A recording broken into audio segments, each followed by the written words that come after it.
Good afternoon. Welcome back, everyone, from lunch. Hope you've had a good one. My name is Andrew Meredith. I'm the editor of Farmers Weekly. For those of you who don't know, it's the biggest publication for the tax-dodging, welfare-scrounging farmers across England, Wales, Scotland and Northern Ireland.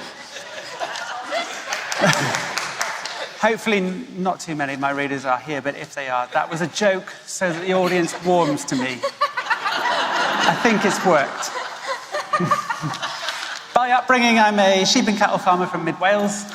I moved to London in 2016 to work for Farmers Weekly as a reporter, and I've been editor since the beginning of 2021. And it was a real honour to be asked by the Farming and Land Use Network to chair this session entitled A Future Government's Farming Programme, Building a Movement for Change.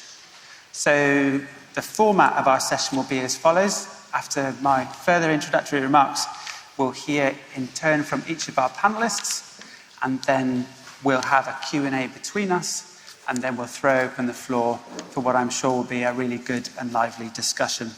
So, from the left, we have Martin Nines, first of all, who's a conservation-focused farmer and contractor in South Cambridgeshire, and he's also the CEO of the Nature-Friendly Farming Network. Then we have Fidelity Weston, who is the chair of the Consortium for Labelling for the Environment, Animal Welfare and Regenerative Farming, or CLEAR, the honorary vice president of Pasture for Life, and also a farmer in Kent running Hereford cattle and Sleans. Hear it as Clin too many times for my liking. Robert Fraser, who is a livestock farmer and executive director of the Real Farming Trust, which helps support people to develop a resilient agroecological farming system. And much of Robert's time is spent exploring and developing novel ways to support food and farming businesses. And then Josie Fernandez, who is campaign and policy coordinator for the Landworkers Alliance and an agroecological smallholder farmer based in Dorset, producing a wide range of products from vegetables, fruits and meats to wool blankets, juice and preserves, and probably much more. Okay. Many of you will probably in your time have had to console a friend in a difficult romantic situation and heard some version of the phrase, I can't live with them, I can't live without them. And to me, that neatly sums up farming's ongoing disentanglement from the common agricultural policy. We are all familiar in this room, I am sure, with selective breeding traits for plants and animals, but the CAP also selectively bred our farmers in a certain way by historically rewarding production and latterly area under management. It's encouraged consolidation, stifled diversity, and while shielding food producers from volatility in some circumstances, has made many food producers and landowners reliant on those same payments and thrown up barriers to new entrants. The withdrawal of area payments by 2028 in England means a different selection pressure is going to be applied. Farmers will be both exposed to and incentivized to a greater extent to abide by market forces, for better or worse, but also are being tempted by payments for environmental actions. Of course, we all know this is happening originally because of Brexit, but 6 years have now passed since Michael Gove, then at the helm of DEFRA, published the landmark Health and Harmony consultation paper from which so much English environmental and food policy has stemmed right up to the present day, including the SFI. It was Health and Harmony that really put the phrase public money for public goods on a pedestal, the ambition to pay for actions, that is, instead of land area. And public goods in that document, which was a consultation paper rather than the finished article, was defined then as environmental enhancement, better animal and plant health, animal welfare, improved public access, rural resilience, and productivity. Very ambitious in some respects. Overriding everything was the Tory Manifesto, which you may or may not remember back then, to leave the environment in a better place than it had been found. Yesterday alone, in the other place, to use parliamentary language, 50 new actions were added to SFI under Steve Barclay's announcement to be delivered across a range of different farming practices and landscapes, including grassland, moorland, lowland, peat, agroforestry, wood pasture, scrub creation, and for upland and common ground, the latter being, I'm sure, the most welcome for some folk who've been neglected so far.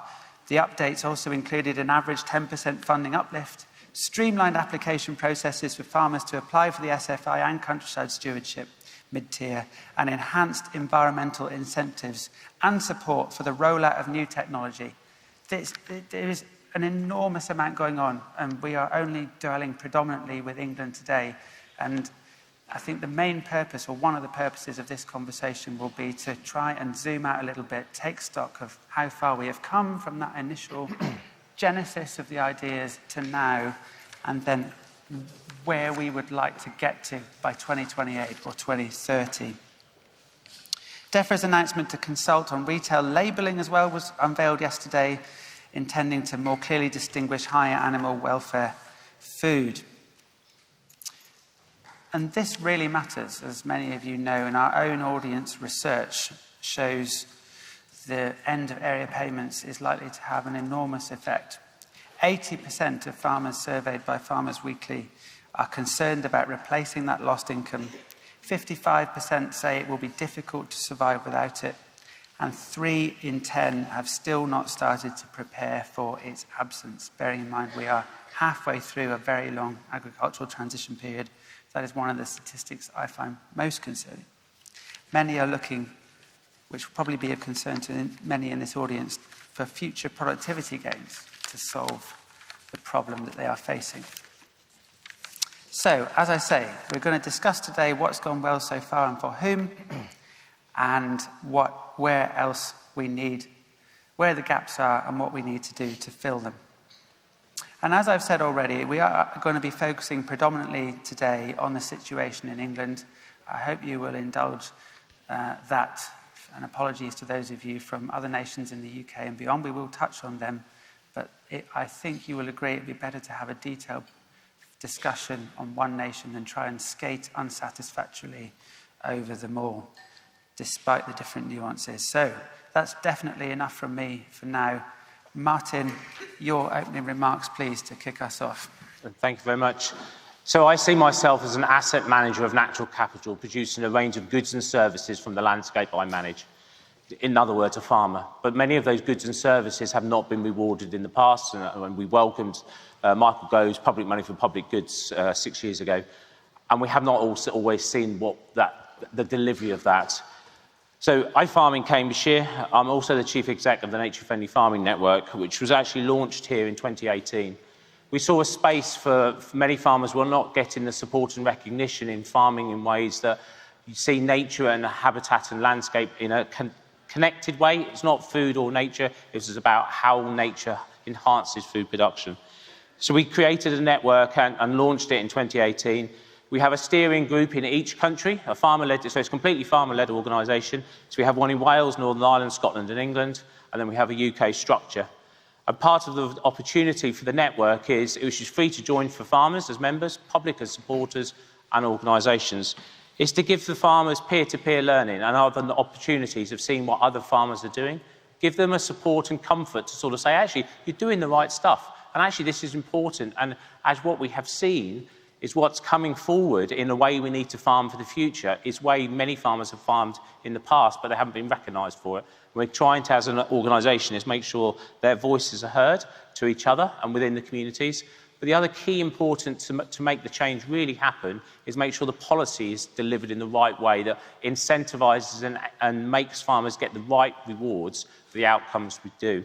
Many of the core costs for many farmers are maintaining the environment. Those hedgerows, stone walls and other things that previously the market price hasn't given us enough return for to really enhance, and the opportunity within England of public money for public goods and rewarding those actions was really welcomed, and we are moving slowly in that direction, not as quickly as we hoped, and the balance isn't always there.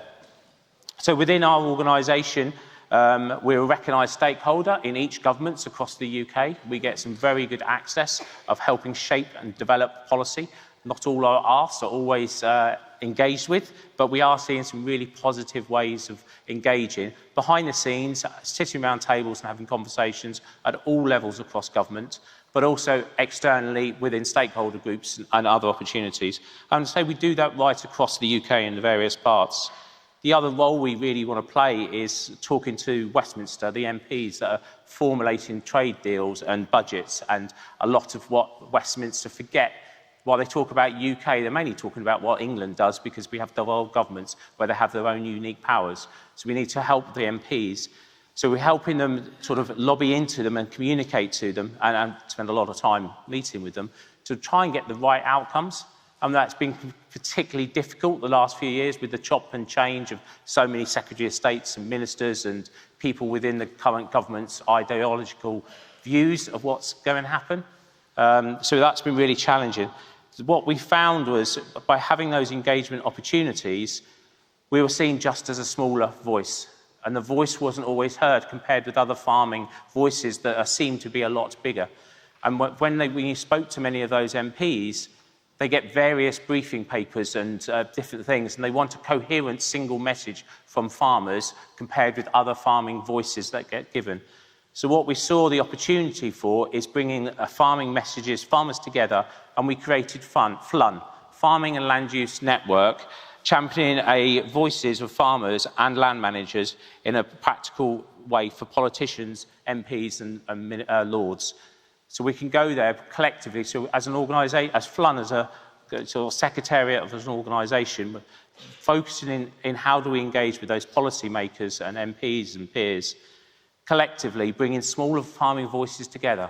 So together we have the power to say, actually, we've got 6-8 organisations signed up on a single document that we don't agree on everything, but these key points are what we're asking for, rather than the MPs and their staffers receiving 8 different briefing documents compared with one for another organisation that was very concise.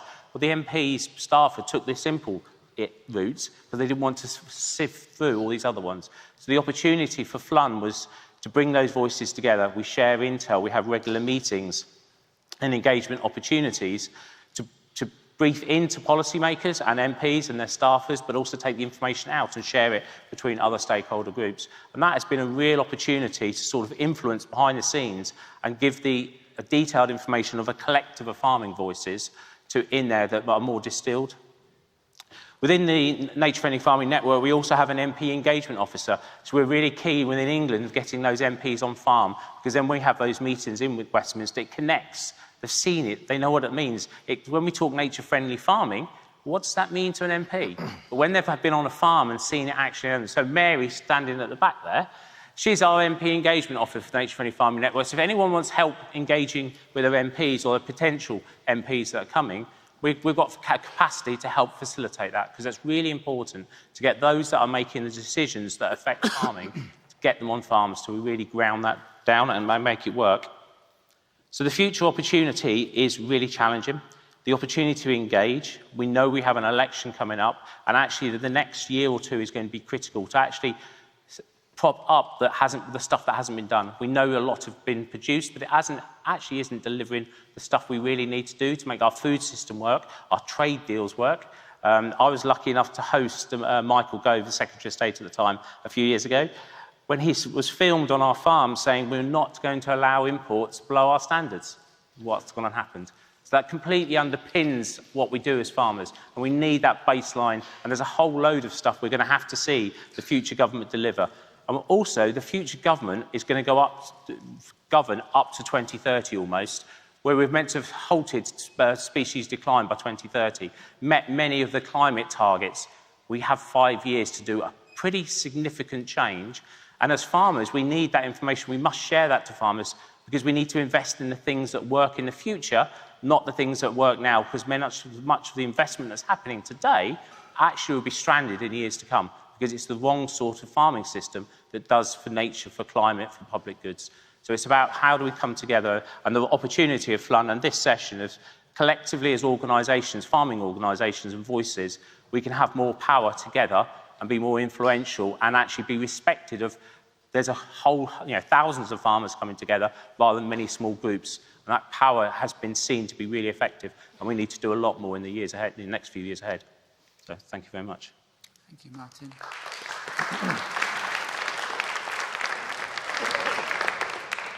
Dallas.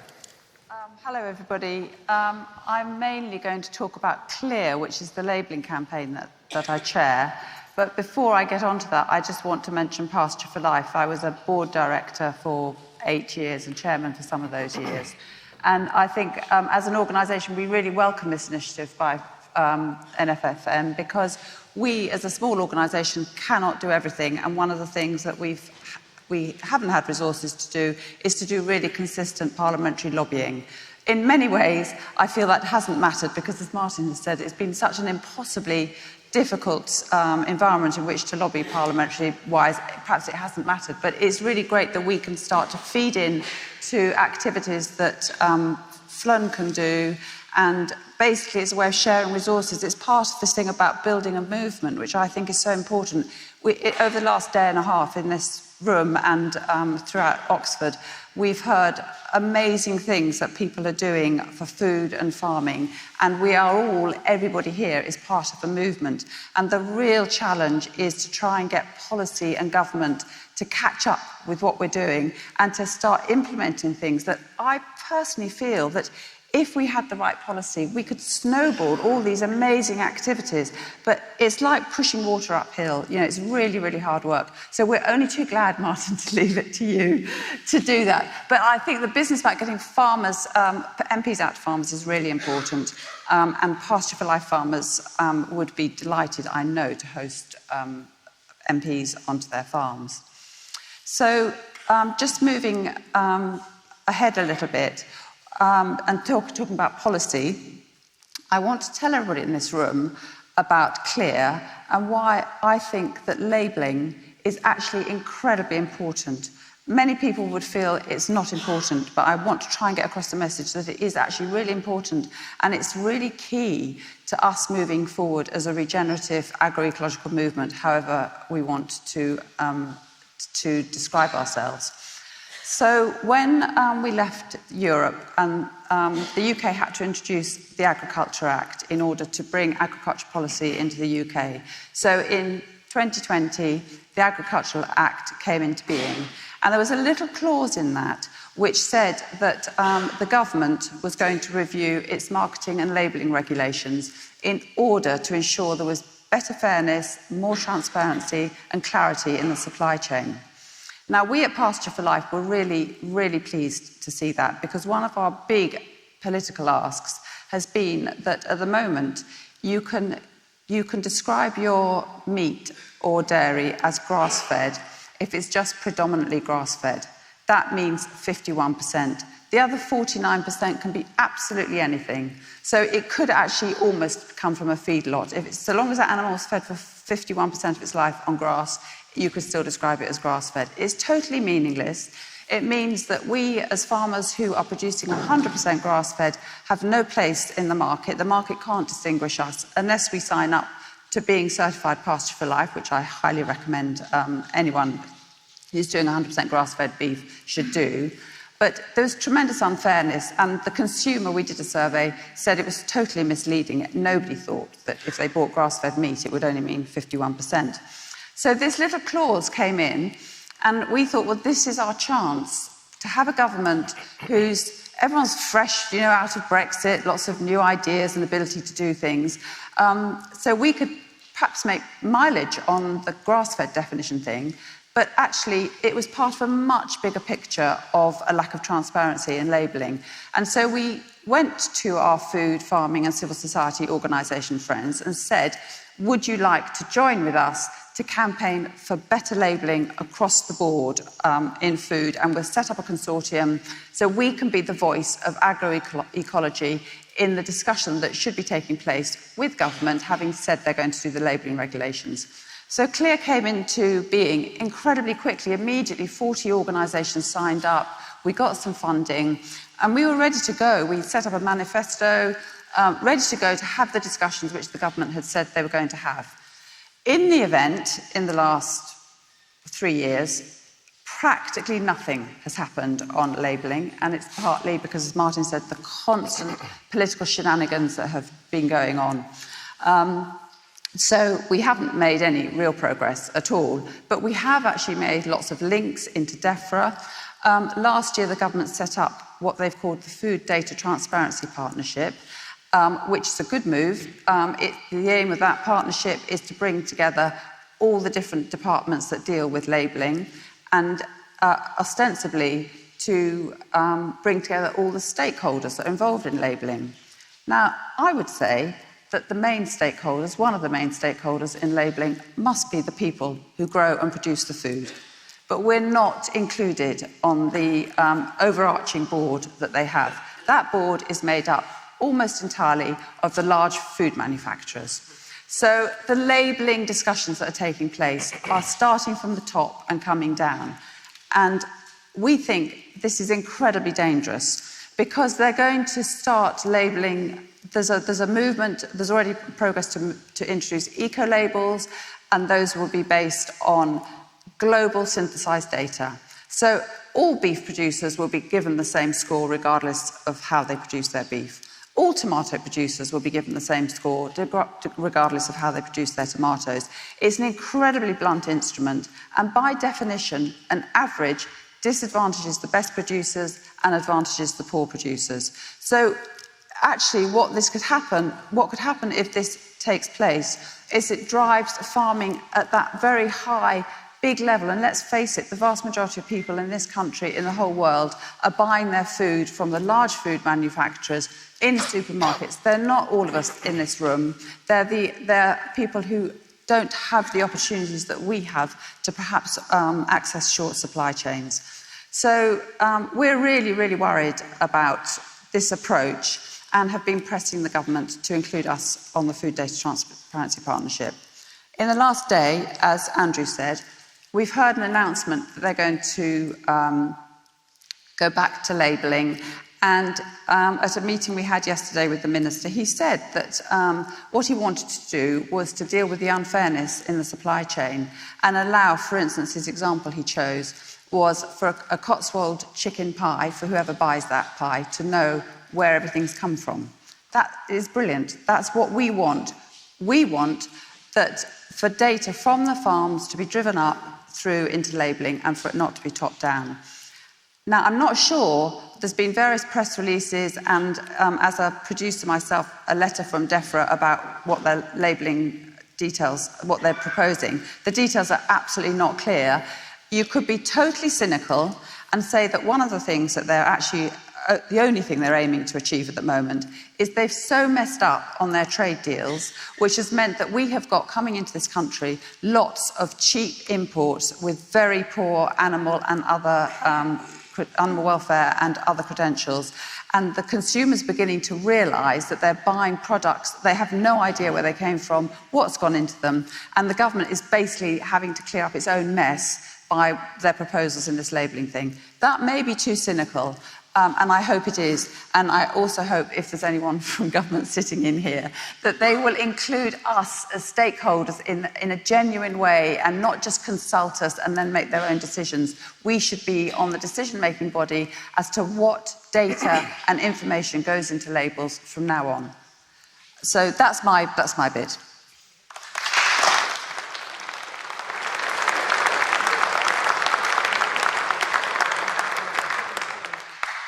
Thank you, and I'm sure there'll be some questions on that, given the topical nature of it in particular later. But now, over to you, Robert. Thank you.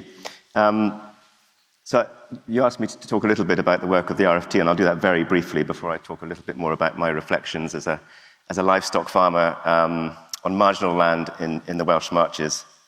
And I must admit that at the RFT, we prefer to try and enable change from the ground up through amazing events like this, which is an incredibly powerful vehicle for change itself, rather than from the top down, because if we wait for government, then nothing is going to happen.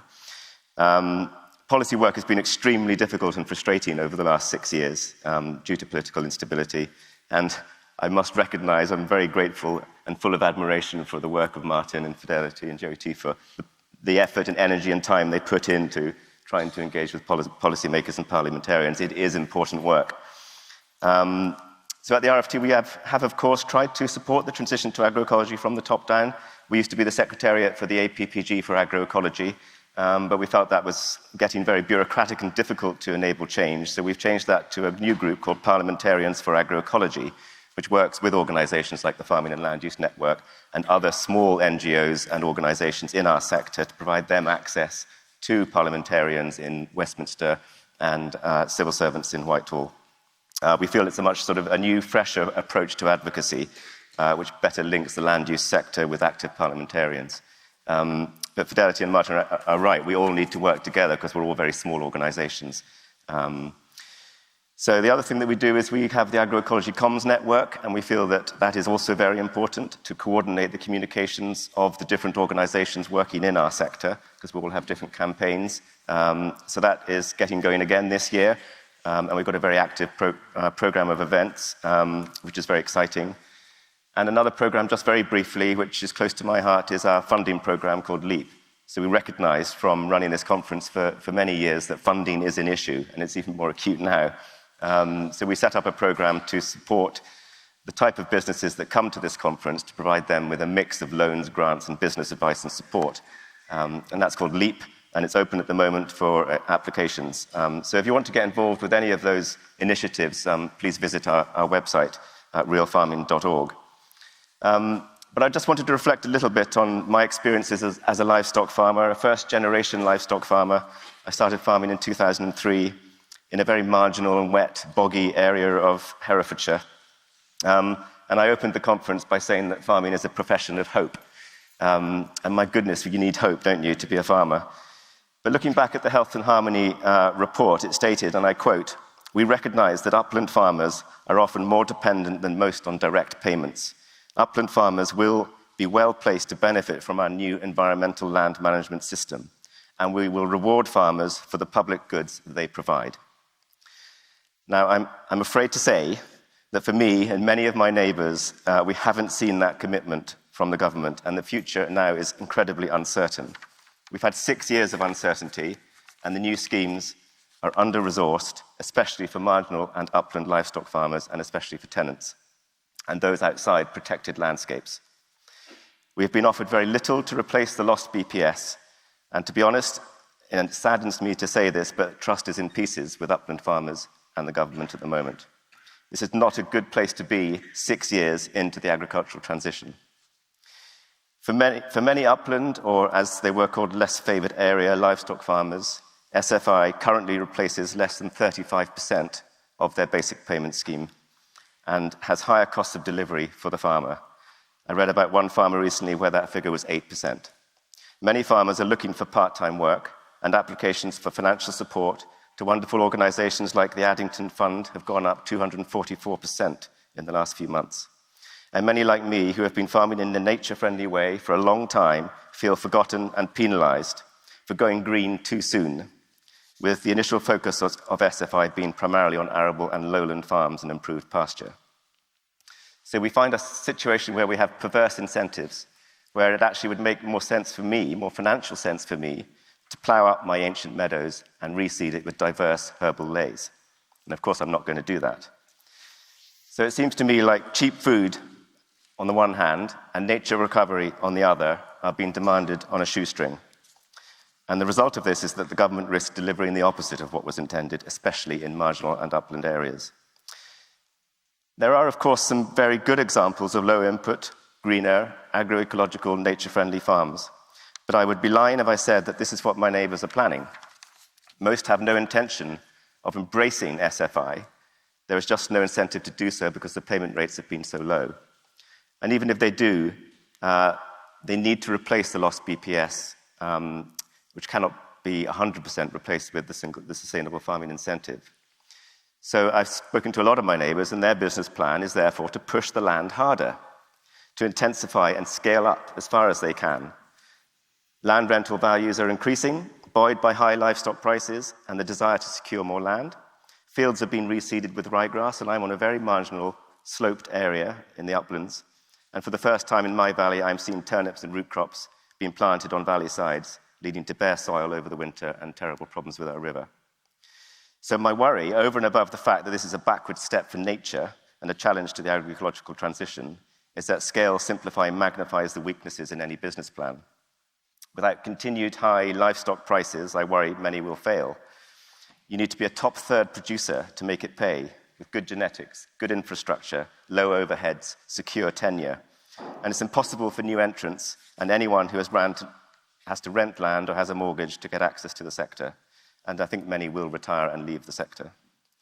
I also worry about policies that separate nature from food. Much more needs to be done to support nature-friendly farmers, pasture-fed farmers, agroecological producers, and marginal upland livestock farmers and their communities. As it stands, the funding simply is not there to support an agroecological transition at scale, and this lack of funding is particularly acute for upland and marginal livestock farmers and new entrants and tenants. The schemes are highly complex, and I think free advice is needed to farmers to embrace the sustainable farming incentive. I think that is critical.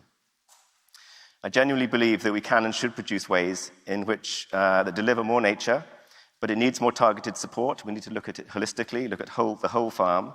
It needs proper funding and more integrated policy making. And it needs trust. And I'm afraid at the moment none of those things really exist, certainly in my community. And I think that's been exacerbated by successive DEFRA secretaries with little interest in the brief. Can things be turned around? Well, I sincerely hope so. And there were some welcome announcements yesterday from the Secretary of State for more money into the Sustainable Farming Incentive. And obviously we need to start engaging with Labour about their agricultural policies. We need more options and more funding for SFI in upland areas and accelerated implementation. And we need better payment rates. We need more funding for rural development, and I'd really like to see a farming and protected landscape scheme for less favoured areas, because the FIPL was actually quite successful. And we need more farmers to engage with the sustainable farming incentive and the government, as I feel if we don't embrace the funding that is available, then we risk losing it forever. So that is really important, and which is why I say that I think advice to farmers is really, really important. You know, at the moment, you need to pay somebody £1,500, £2,000 to give you the advice that you need to be able to engage with these schemes in the best way possible for your farm. I think the government should be providing that advice to encourage uptake into these schemes.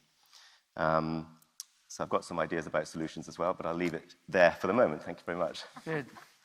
Thank you.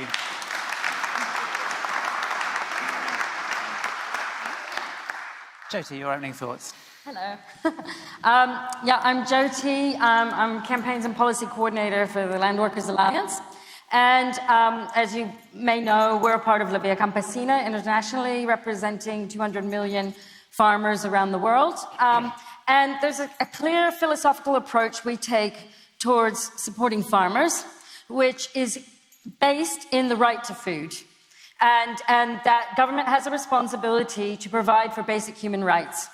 And through that approach, with the right to food approach, we think of farming and farmers as the providers of that basic human right. And so within that, the responsibility to ensure that everyone has access to healthy, affordable food is a public good. Food security is a public good. Food in and of itself is not a public good. It can be bought, sold, and traded, but food security is an equitable access to healthy, well-produced, high animal welfare food that provides for biodiversity and all the things that we need to come from the food production system are public goods. And so when farmers are supported in producing this food, they need to be ensured a dignified livelihood, that they are able to continue to support their families by producing this food. It shouldn't be a thing of shame that it's something that's supported. You know, through the NHS, for the right to health, we support our doctors and our nurses, not well enough, but we do support them to provide for that health care. Through the education system, you support teachers to be able to provide for that basic human right. And so, therefore, within providing for the right to food, it is okay to support farmers, and it is a good thing to do. I'm not in any way suggesting that the way that it was coming from the CAP from Europe was the correct way to be supporting farmers. That's why we lobbied so hard to change that system, which is distributing payments on the basis of how much acreage you owned. That was a distorted system and not putting in the right place. But government should be putting a lot of effort into creating the right market forces in order to guarantee a fair livelihood for farmers to be able to produce the food that we all need. And that comes through taxation, it comes through regulation, high regulations on standards, whether it's animal welfare or pesticide usage, so it levels the playing field. It comes through looking at our trade system to make sure we're protecting farmers from cheaper imports that are undercutting fair prices. It comes from a wide variety of different mechanisms. And I was meant to be talking here about supporting new entrants, and I'll tell you, we had a roundtable with Mark Spencer last year with many of our young farmers who wanted to get access to land to produce the food we need. I mean, beautiful, beautiful people willing to put, their life into producing the food for our society and their communities. From FLAME, the youth branch of Landworkers Alliance, but also from National Farmers Union, Young Farmers Clubs, all there with Mark Spencer saying the same thing in the room. They want to produce food for our communities. They want to look after the soil and biodiversity crisis and reverse that. All of them across the board, not just landworkers and the agroecological movement, but all the young farmers as well. And the number one thing that they said they needed is to know that they would have a viable livelihood taking on this occupation, that they can support themselves and their next generation with farming. And so that's the number one thing. We have to think about how government does that responsibly and takes that responsibility on. It cannot be left to the market alone. So that's one part of it, and definitely looking at the trade, looking at how the subsidy system works, and improving ELM so that the payments that are replacing what was taken away are adequate to adequately support farmers through the transition, with all of the support mechanisms in place, whatever it is, whether it's capital grants, training and advice, and adequate payment rates. They need to be done so that farmers don't go out of business in the transition to producing food in the way we need to produce it. That has to happen. Otherwise, we're not going to have food production and we're not going to have young farmers going into the sector. Then, if we're going to support new entrants very specifically, we have to recognize that they're entering into a really dangerous industry in many ways. There's a lot of uncertainty there. There's more free trade agreements being struck all the time, which means more and more and more risk of being undercut by cheaper imports from other places. And that means that there is support that needs to be given to young people entering the industry to get the training that they need so that they know how to farm well. And that needs to be supported through a kickstart scheme, apprenticeship schemes, and paid visits to other farms. So farmers are paid to get young farmers there to learn how they're farming from them. And then a capital grant scheme. And, sometimes when you present this to government, they say, well, we'll just give them business advice. You can't give business advice for something that's trying to operate in a really broken sector already, right? But enough business advice is not going to make it work.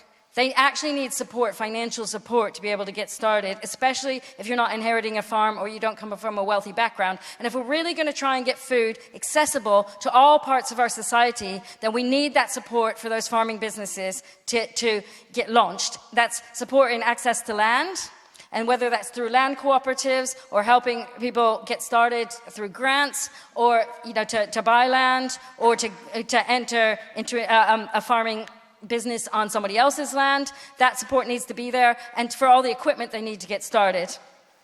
And then we need to really think about supporting the horticulture sector, because one of the big problems with the way the subsidy system to this point has been configured is because it's based on the area of land you own. Much support goes to the livestock sector and to the arable sector, not enough, but much support goes to that, but it does not go to the horticulture sector. It's less than 1% of the funding that's out there goes to the horticulture sector, people producing fruit and veg.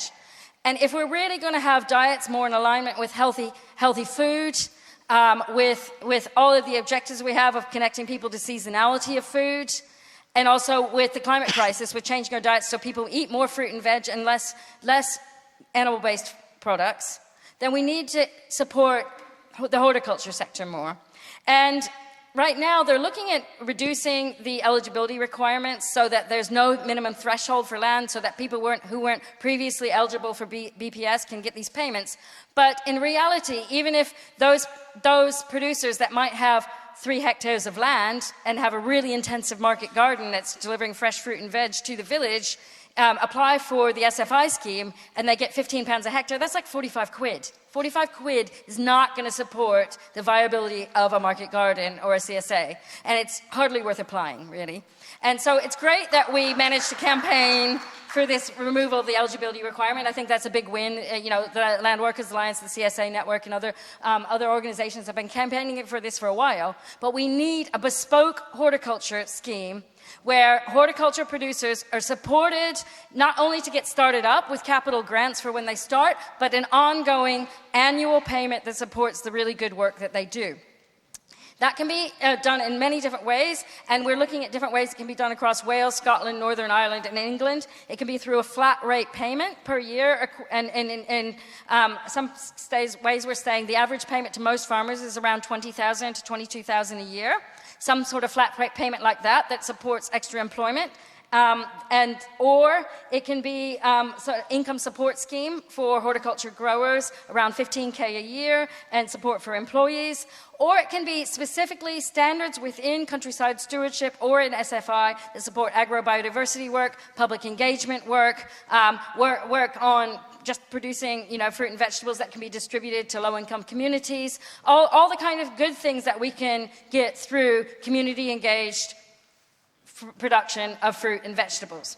So, that's just one example. That's in the horticulture sector. And across all the different food products that we need to be able to support ourselves, government needs to be thinking strategically, how do we do this? How do we make sure everyone has healthy food that's there for this generation and the next generation, and stand up and say, we are prepared to do our public duty in feeding everyone healthy, affordable food.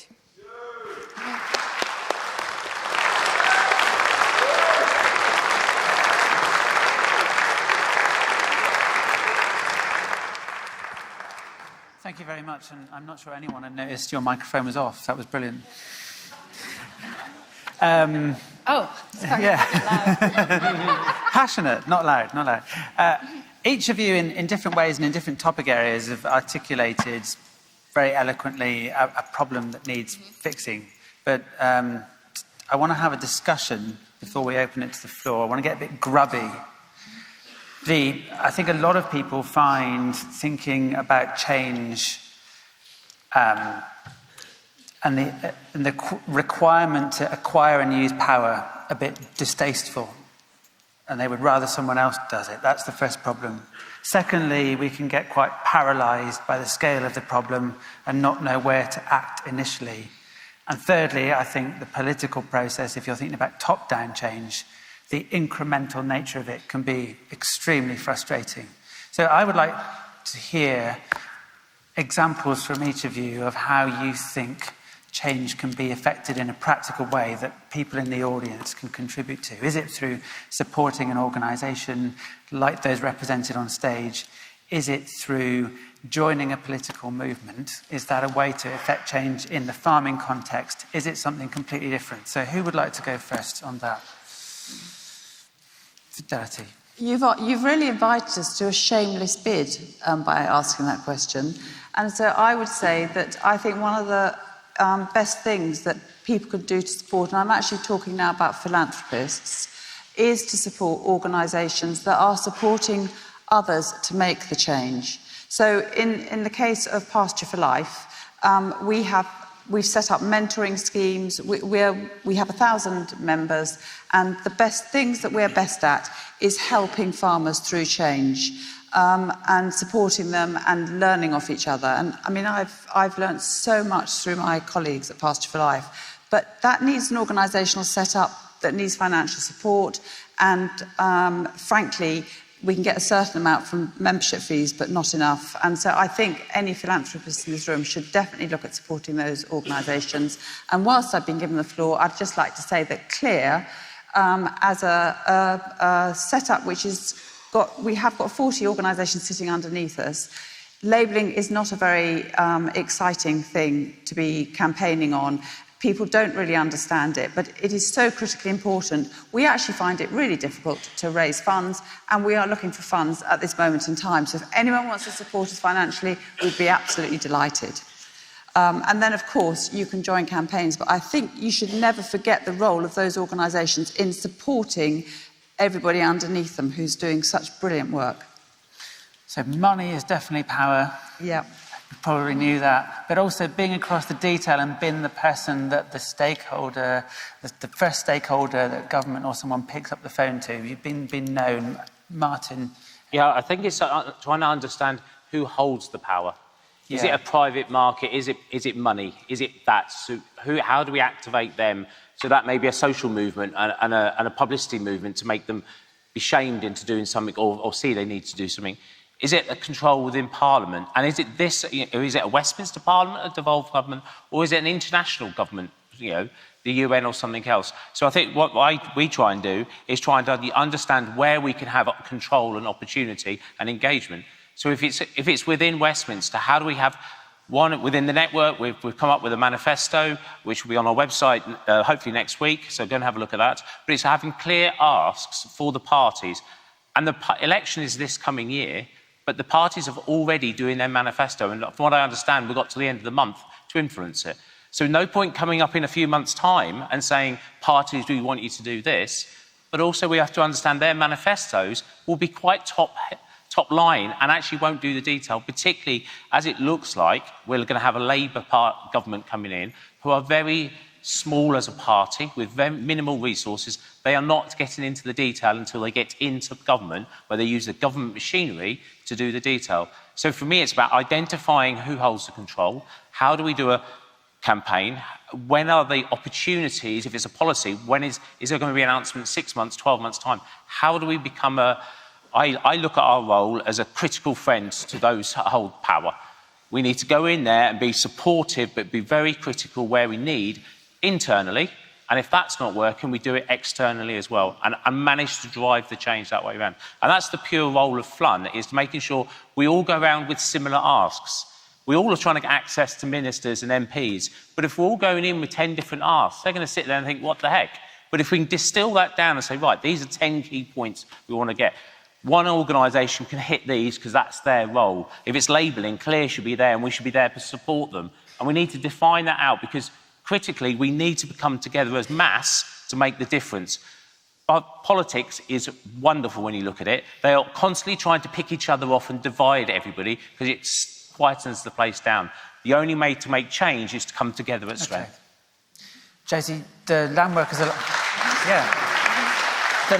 Alliance have already written their manifesto. That's right. Did you shoot for the moon or did you try and be a bit more incremental, because sometimes that is a better way to see some improvement? So, if anybody would like one, we've made a food and farming manifesto with critical asks, and we do request that if people believe and support those, that they actually get a copy of the manifesto, make an appointment with your MP, any politicians that you can talk to about that, talk to them. And we will be running political trainings over the next month. If you want to jump on a Zoom call and ask as many questions about the asks as you can, I can help, back up that support so that you can feel confident to speak to your politicians. Like Martin said, there's about a month before parties are getting their manifestos together, but then it's still on an ongoing basis. And I really recommend you do that, and that you go direct, you invite the MPs to your farm or to your project, or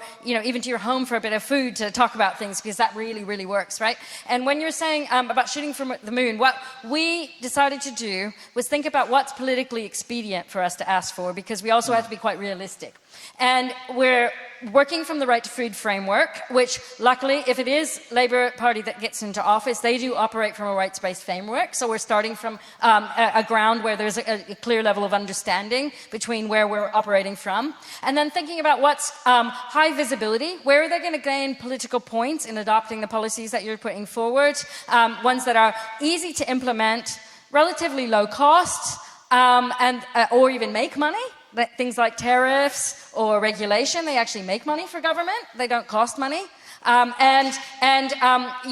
will be very politically popular that you can put into place. So things like a new entrant scheme. If you're a new entrant and you talk to them and say, hey, the younger generation is really passionate about food justice. More and more young people want to eat healthily. They want to eat fresh fruit and veg. They want to be able to go to their local organic farm, particularly an urban farm, and find out where their veg grows from and get engaged in doing that public awareness and contact with nature and things. So if you put, a scheme together and gave $2 million, which is nothing to government, to a new entrant scheme, what political points would you gain? There would be a little sign on there that would be very, very visible to the public. The younger generation would be putting out Instagram posts. It's really politically expedient for government to adopt that kind of scheme. And they can think about that and go, woo, that's a good political win. Or public procurement. If every school started to procure from producers, local producers, and there was healthy food available to every school child, that's a high political win because that's really visible, but it's supporting our producers.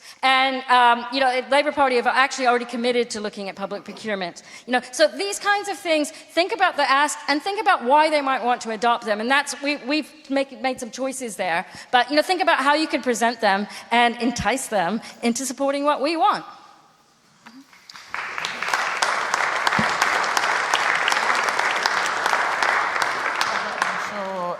Many people in the audience would agree that with you when you said there was a lack of trust in the various, array of DEFRA secretaries of state from the Conservative Party we've had. Do you think if there is a Labour government in England within the next 12 months, do you hold out hope that they will begin to rebuild that process, or will it be more of the same? Ooh, difficult question. Difficult question. I think there is some hope. I do feel a little bit better today than I did yesterday. And I think the increased funding into the SFI and the new options are to be, we should congratulate the government for doing that, quite honestly. And I think Labour do get certain things, but the detail of their manifesto is very unclear at the moment. And there's obviously going to be severe pressures from the Treasury to where they focus their money, because we've got social care issues, we've got NHS issues, education, etc. So it's very difficult, which I think it's really important that farmers do embrace the system as it is and get involved, because if we don't use it, if it's only 5%, 10% of farmers that have embraced it so far, then we are at significant risk of losing that funding. So all farmers, please get involved in the schemes as they are. They're not ideal, but get involved with them. So I think Daniel Zeichner and others, they do get it, and it's encouraging to see things like wanting to encourage more cooperatives, more community businesses, and I think that is a key way forward as well. I think we need to work together, basically, either as a cooperative or as farmers, just working together, supporting each other, supporting our organizations, getting involved with the Nature Friendly Farming Network, becoming a member of the LWA, the PFLA. These are all very important things. Get political and get angry, maybe. Because, we're in a bit of a state here. Get involved. Don't just assume that everything will be okay with an incoming Labour administration. We need to keep pushing and keep pushing hard.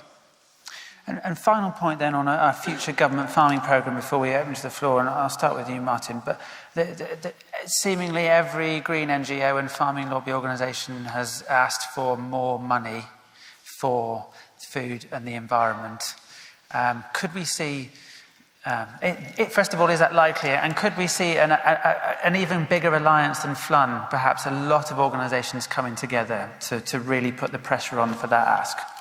So I think as farmers, we need to be really clear in what we're delivering, what the value of it is.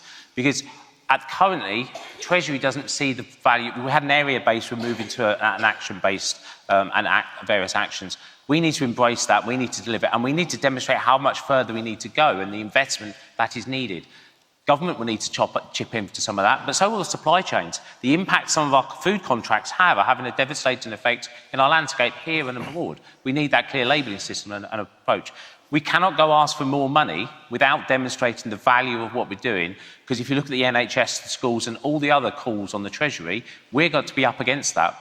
When we were in the EU, that was over there. Now we've got to go to Treasury with a clear ask of demonstrating what we need. So we need to step up, deliver, engage, and then prove. And that's where the FLUN can come together, is saying, this is what the value is. And we can work with the conservation groups and other groups that have got the energy and the resources to do the budgetary bit. Say, this is the level of funding, gets you these outcomes.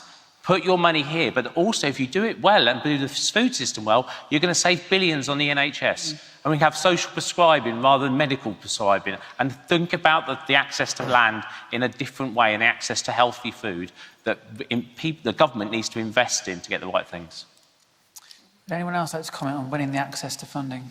I think I'd support what Marta says. I mean, I feel, I mean, of course, funding is very important, but I think more important and far more difficult to tackle is the fact that the way government is set up, the way we're set up as society, is that we deal with things in little blibs and blobs. And actually, wouldn't it be just so refreshing to have a government that comes in and says, we can actually see that food, farming, the environment and our own good human health, they're all the same thing. And that it's dealt with from a top-down, cabinet-led body.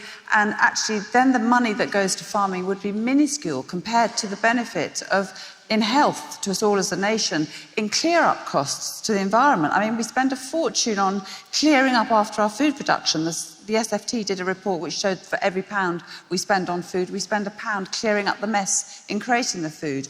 If only we could create a political system where people were given, there was an ability for long-term action and really innovative thinking. And we just haven't got that. And I think what's so despairing really at the moment is that basically this government, in my view, has totally messed up. And I don't have much hope that the political system is going to deliver a Labour government that's going to be very different. And we're just grinding along on the same tracks. And we've somehow got to break out of that. It means a reformation of our political system, which is beyond hope. So, you know, it's naive to say that, but we shouldn't start. We can start voicing those views, and maybe in 10 or 20 years' time, they might try and reach the surface. But, you know, you just have to put it out there and say that these things are so wrong at the moment.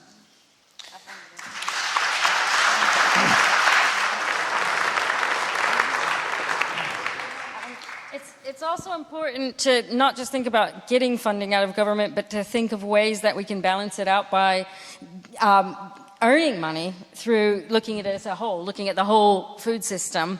And I did mention before, you know, if there's regulation and taxation, if people have to pay if they're using loads of nitrate fertilizer or they're causing pollution through the polluter pays principle, that actually earns money. If there's a tariff on things coming into the country, that earns money. And there could be ways that we could start to balance that out, where you're taking it from places where it'll actually level the playing field if you get that money, and putting it into the right things and reinvesting it in other ways. And some of that circular thinking needs to happen with the whole food and farming system. Everything thought about as an integrated whole. Thank you very much. Right. Let's have some questions. If there's anyone, first of all, on the upper level who would like to ask a question, step to the mic and I will come to you when you've made your way over so you don't have to do a walk of shame. But who, on the bottom level, can we get a microphone to, first of all? Yes, the red jumper. Hello, I'm Dan the Can you hear me? I'm Dan the Plan, as in town planner. So I'm a member of the Royal Town Planning Institute. You can't join unless you've done the right course and qualifications. But taking up the Chairman's challenge, you could all join the Town and Country Planning Association. So they plan, but they plan for town and country together. It costs very little. NGOs can join, individuals can join, and they have good contacts in central government. So today I was really pleased to hear John Gummer say, for the first time on the stage, he mentioned the planning system. This conference, I've been coming to this conference for 15 years. That's the first time I've heard a speaker on the main stage talking about planning. It's all very well talking about horticultural dwellings down the road, but what we're talking about is the land use planning system for this country.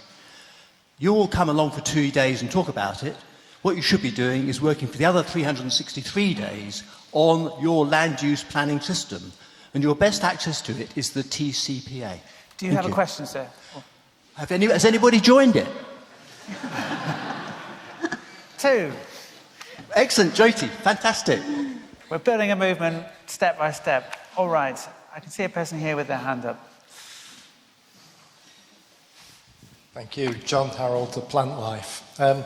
We had announcements yesterday on payment rates through ELM, and as Plant Life and other organisations in the room, it'd be hard not to welcome those, but they do reveal a rather stark problem.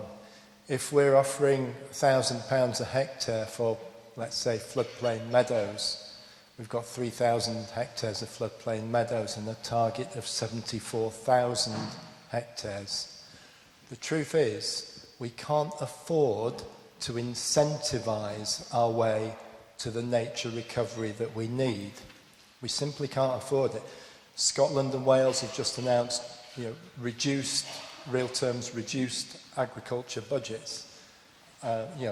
We can't afford it. So, as a panel, if you're advising a future government, would you advise them to, instead of spending the that part of the agriculture budget on options payments per hectare, would you advise them to spend it all on an improved advisory support, peer-to-peer support service to transform, to support the transition of agriculture? Or would you advise them to use it for a guaranteed minimum income scheme for farmers? Training and support or minimum income or an option C. Can I ask first, Chris, is there anyone from DEFRA in here? Right, let's be open and honest then. They've gone and done a pick and mix that has no framework of delivery, and many farmers are going to jump in and take a whole load of money out and deliver bugger all, really. And I think it's wrong in a way that nature only needs, say, 6% for birdseed mixes, 8% for flowers in a landscape. Why should farmers put the whole farm into various schemes that will deliver? They deliver nature recovery, but not at the scale, because it's over-delivering. There is no framework. They've gone too far the other way. And some of these payments are generous to the extreme, which actually are going to lock out access to land. And I see many farmers looking at it as a retirement package. They can lock it in. So we need to make sure that has a framework, and we need to make sure DEFRA steps up. They are very, very well aware, because we've been telling them for a while. And they are looking at doing advice to make ambitious changes happen. They've scaled back on HLS agreements. They used to do 3,000. They did about 500 this year. There's many farmers want to do a whole farm approach, and they're not approaching it in a whole farm system. So the advice is going to have to happen. If we go back to the war, after the war, every farm drive had a government advisor go down their drive to tell them to increase food production and outputs. And now we need to flip it right back round, and how do we balance a whole farm approach in delivering different outcomes? And for some, I'm in Cambridgeshire, I can produce a good ton of wheat, and most years a profitable thing. The public good money I should be receiving should be actually a bit less, because the market should reward me. And as an apple farmer, I can get a lot out of these schemes. I can really put my feet up. It's going to be great if I want to be silly at it. But what we don't see is where that public goods money should be meant to be going up the hill. Because many farmers in less productive landscapes are going to have to receive public goods money, because their output will be public goods and less food production. But the animals and the food will still be there, but the balance of outputs will be different. And it's about having enough of an income coming in from all landscapes to keep the generation of the farmer there to deliver the outcomes. So it's a bit worrying. A comment on minimum income, because that wasn't touched on? No, it's not. I want. It's actually on farmer-to-farmer learning, picking up on Martin's point. So, Martin, I can understand that you're glad that DEFRA's not in the room, but I wish they were in the room to hear what I'm going to say, because I actually think the key to this, and when we had this session with plant life, so with my PFLA hat on, I think absolutely key to change. Money is important, but key to change is changing what's going on up here and mindset change. And as a farmer, so I've been farming for 40 years this year, and we've, all the way through our lives, farming lives, we have made changes, but the most fundamental changes have happened probably in the last 10 years when I've got in with Pasture for Life, and we have a completely different approach to our farming, which means that we're reducing all of our inputs, we're seeing diversity coming back onto the farms, and if I have a problem now on the farm, I don't think, what can I go and buy, or what piece of machinery can I do to sort it out? I think, how can I sort this out with my livestock? And with the last thing is I don't want to go and buy anything if I possibly can, because that's cutting into my profit. So I actually think mindset change is absolutely critical, and we could achieve so much if the government would support that. And it's not supporting it through advisors. So we know that farmers are very sceptical about advisors. It's farmers supporting farmers. And in order for that to happen, we, Pasture for Life, have been running now for 2 years, the most phenomenally successful, we call it a mentoring project. It's been funded through FIPL. Basically, it's a project manager, and people within the region, it's in the protected landscapes, they volunteer to become mentors, to offer open days for their farms, and they get paid for it. That's the big difference. We as farmers are probably happy to have as many people who want to come to our farms, but actually under this scheme, we get paid to do some mentoring for farming. It's very cheap for the government to deliver, but as a farmer, you feel it's nice being paid. I actually like being paid for what I do. It's the only time I'm ever paid for anything I actually do. And I think that the government, they should just roll out these schemes to just get the farmers to set them up themselves in their areas, have a project manager to manage it, and the events and the community that we have built in the last 2 years in the southeast, which is where I live, through this scheme, has been phenomenal. And I wouldn't have made changes to my farming if I hadn't been part of that. You know, it's really supportive. So I think you can do so much so cheaply, but they just don't seem to hear. Shall we take another? Or? Yeah, we do support income support for farmers. Yeah, that's something that's quite important, to make sure there's a minimum income level for farmers. Isn't that stopping bad businesses failing, though? Stopping bad business. Well, I think a lot of times when you're doing it right, it's difficult to make a living within the current market forces and the way it's all set up.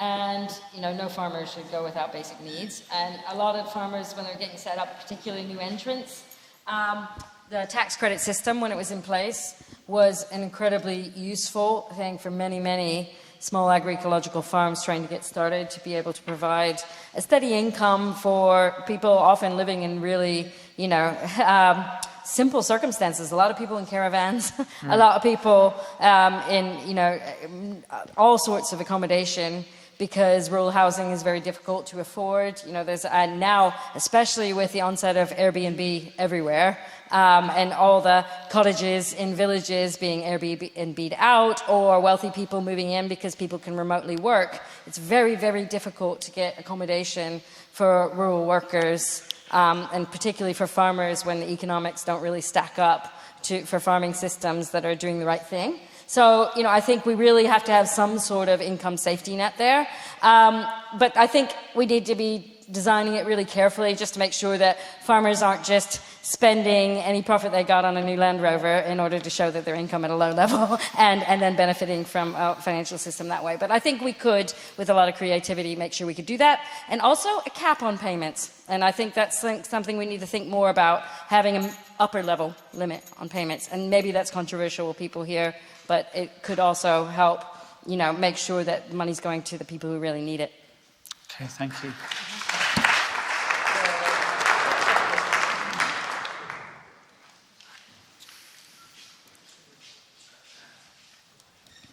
Some questions then. I'm Professor Steve Newman. So firstly, don't you think the real problem in all this is the complete disconnect between the public and producers and farmers? Absolutely extreme in this country, far more than in any other country in the world. And on that basis, is the government, are we asking the government to do too much? Are they fit for purpose to solve the problem? So these are the two very important questions.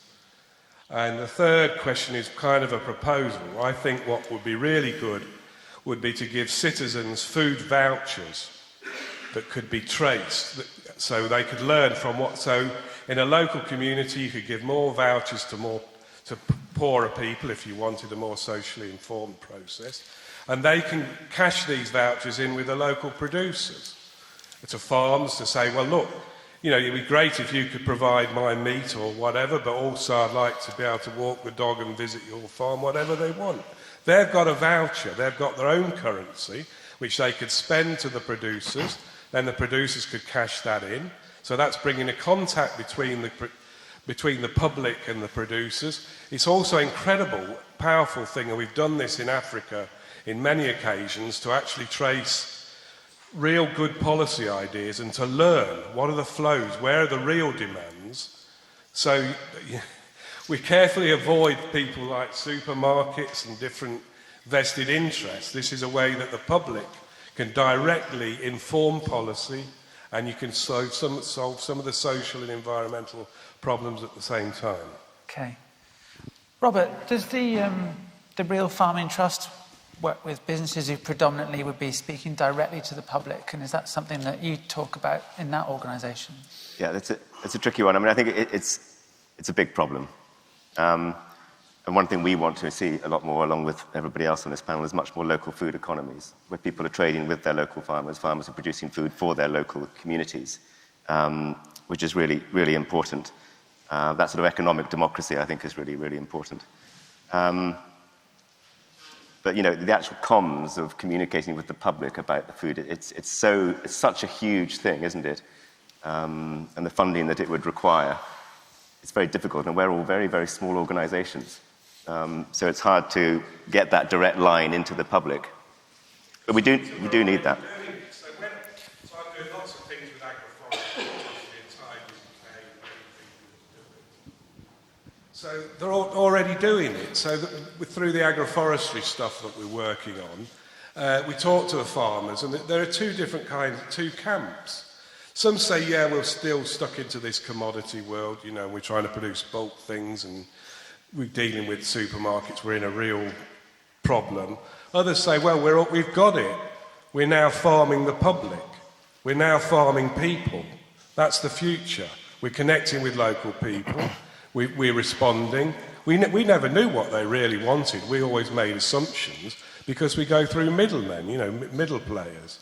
So there are some incredible farmers already plugged in, making a substantial amount of their income from servicing the needs of the community. If we reflect on where we are, or have been, we have told public to get off the land as farmers. We're going to receive your public money and you're going to buy your food over there in the shop.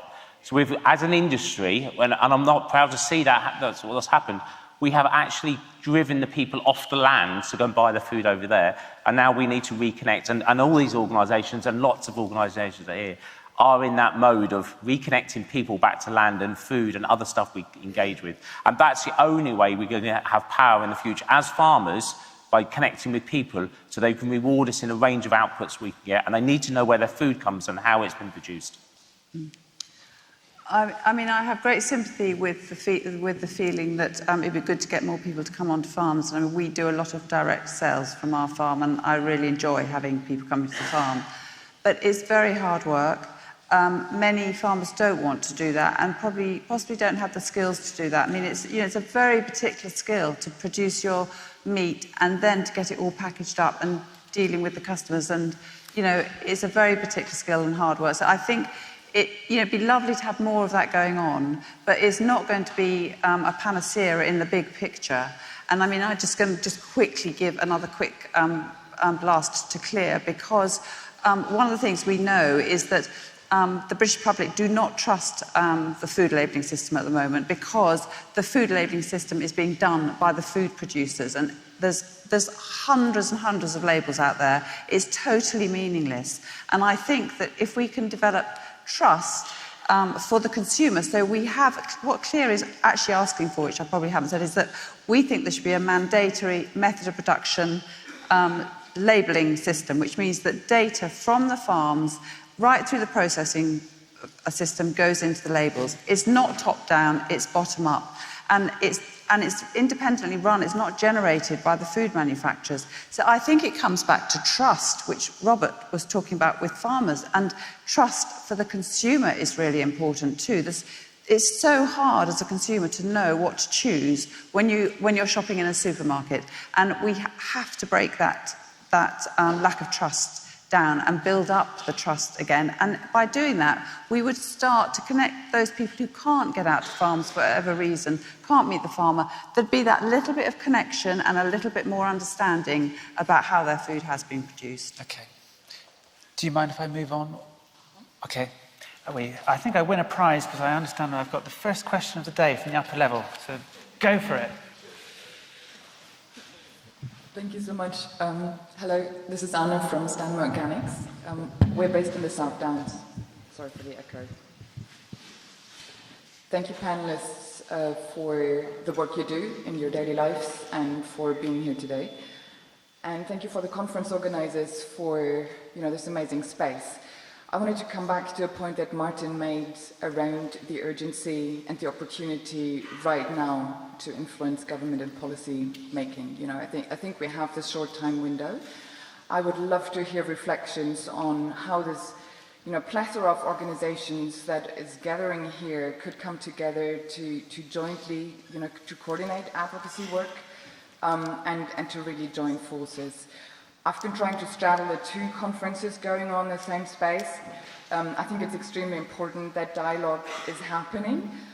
Curious about opportunities for that as well. But, you know, anyway, I think there's, you know, increasing tenancy security for farms, access to farms, but also allowing us to innovate ways of how we value land so that we don't lose value when we start regenerating. All these are really big picture questions that will be coming up on the plate.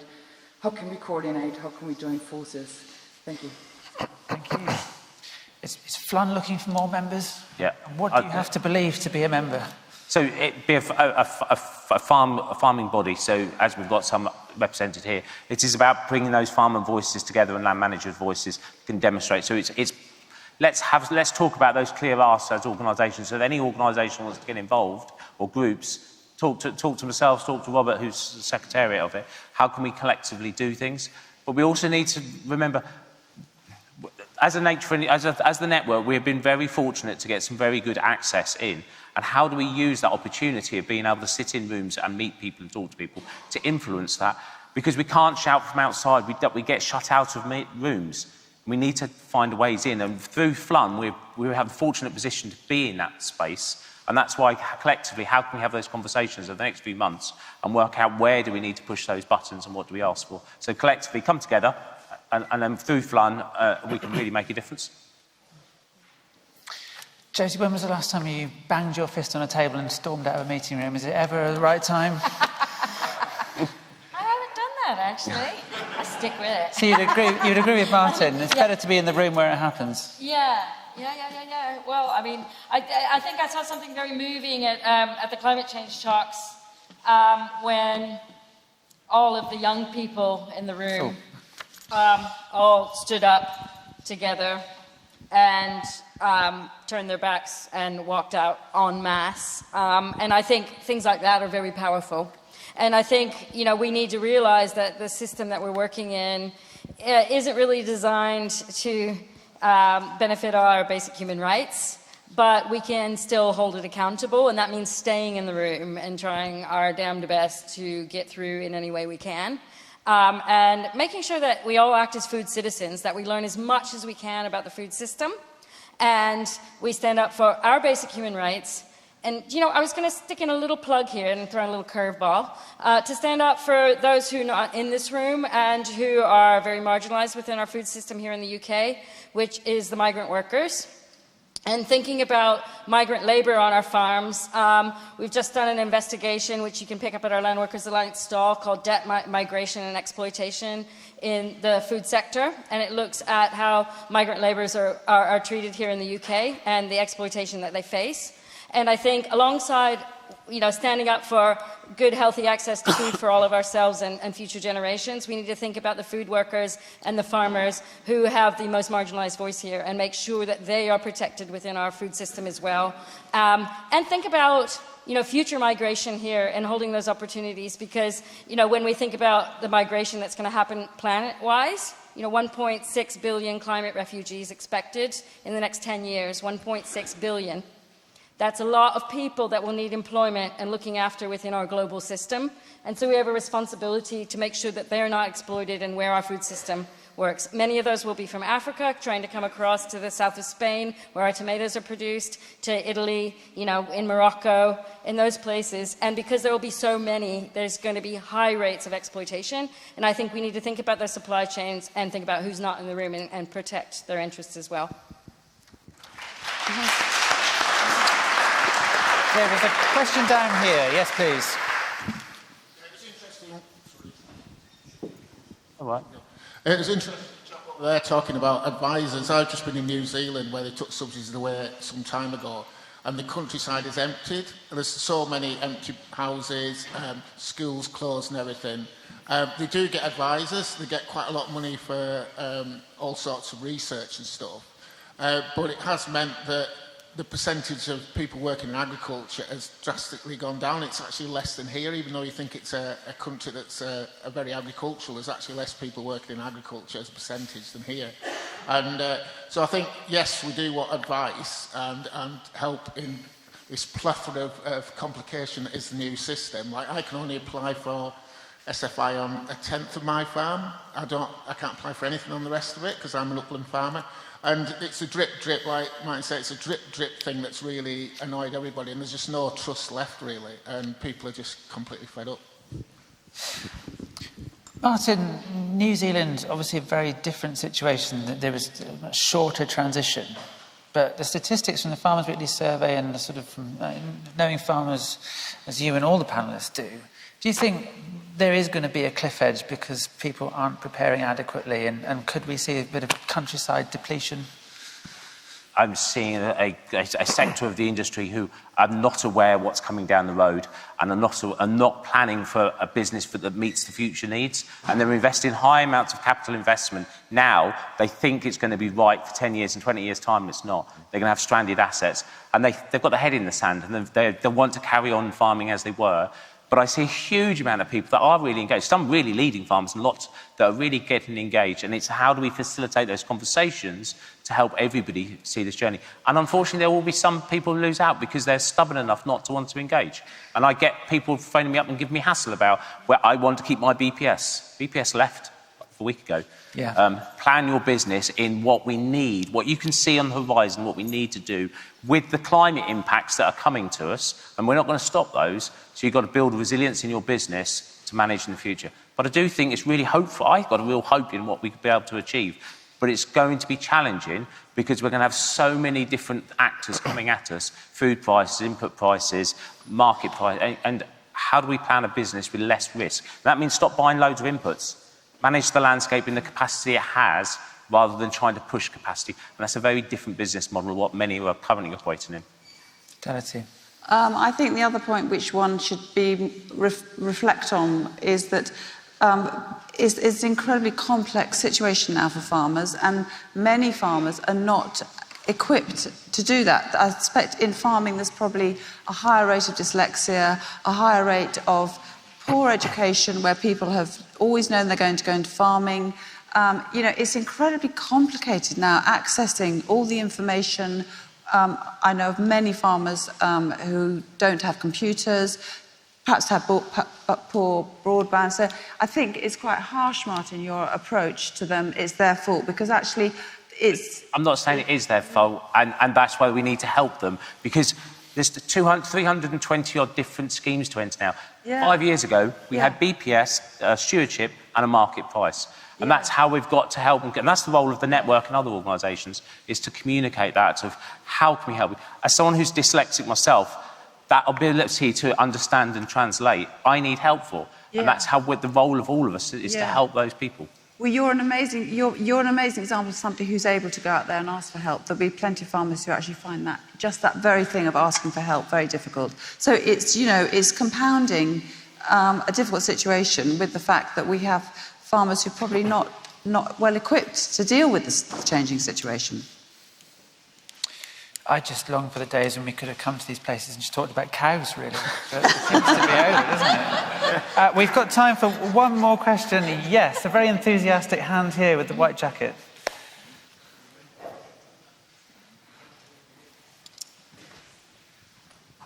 Hi, Lana Weston. I was just looking up the top 4 issues for voters for the next election, and the first is the cost of living, second is NHS, third the economy, and finally climate change. How can we make sure that the issues you've discussed today all relate back into those really important issues for voters so that we can get food and farming on the agenda for the next election? Okay, a sentence each on how we push food and farming up the agenda. Is that okay? Let's start with you, JT. I think central to the idea of promoting agroecological food and access to it for all is to address the cost of living one, because that is what people are very concerned about. And if we continue to make our message about, it being more expensive to access good food, then it's not going to win voters over in any way. People want access to the food, but they want to be able to afford it. And so we need to address that in how we put all this forward and link it all together with the solution to the climate crisis and access to healthy food for future generations as well.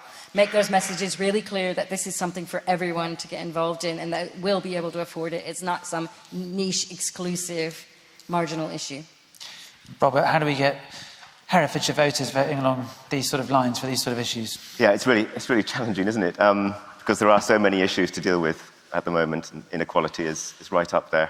But I think climate change and biodiversity loss is really, really important. And I think people are starting to realise, and businesses are starting to realise, and other organisations, that food and farming sector is a huge contributor to emissions and a huge opportunity for mitigation of those emissions. So I think there is huge opportunity around that. It is the fourth one, is it, climate change? But I think there's opportunity there, and biodiversity loss, which I think everybody is really worried about and passionate about, because it is still happening. Thank you. Fidelity. I think I'd ban ultra-processed food. If I was the government, I'd ban ultra-processed food, say that all food sellers must only sell raw ingredients, get cooking being taught in schools and family, and just force us all to start to eat and access really nice, wholesome food. They'd save loads of money on all sorts of clear-up issues. I think the government could make a profit out of that. We'd have a healthier population. It's a doddle. I mean, they could just do it. Easy. Just like that. Just send a copy of Delia Smith's How to Cook to every household. Martin, final word. For me, I think it's getting farmers to demonstrate they can tackle and deliver climate solutions, they can tackle and deliver our biodiversity, and producing food from healthy landscape delivers healthy people. And that's what we should be championing. That we have the solutions as farmers in changing our practices to deliver those things, and we need to talk about that so we are valued better within society of all the actions and deliveries we can do. Can I just add one thing? Briefly. And we all need to eat, right? Everybody needs to eat. So, and we've seen it recently with supermarket shelves not being fully stocked, and it's going to get worse, that. So, I think that is a way. People are starting to recognise how important the food system is to your basic well-being and health. All right, thank you very much.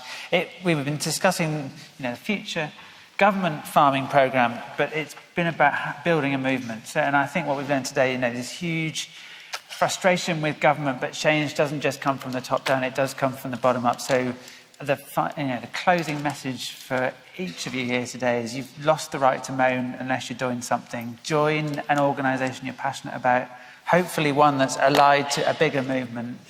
It's an opportunity this year with the election. Let's all do our bit to keep food, farming and climate change high on the agenda. Please thank all of my panellists.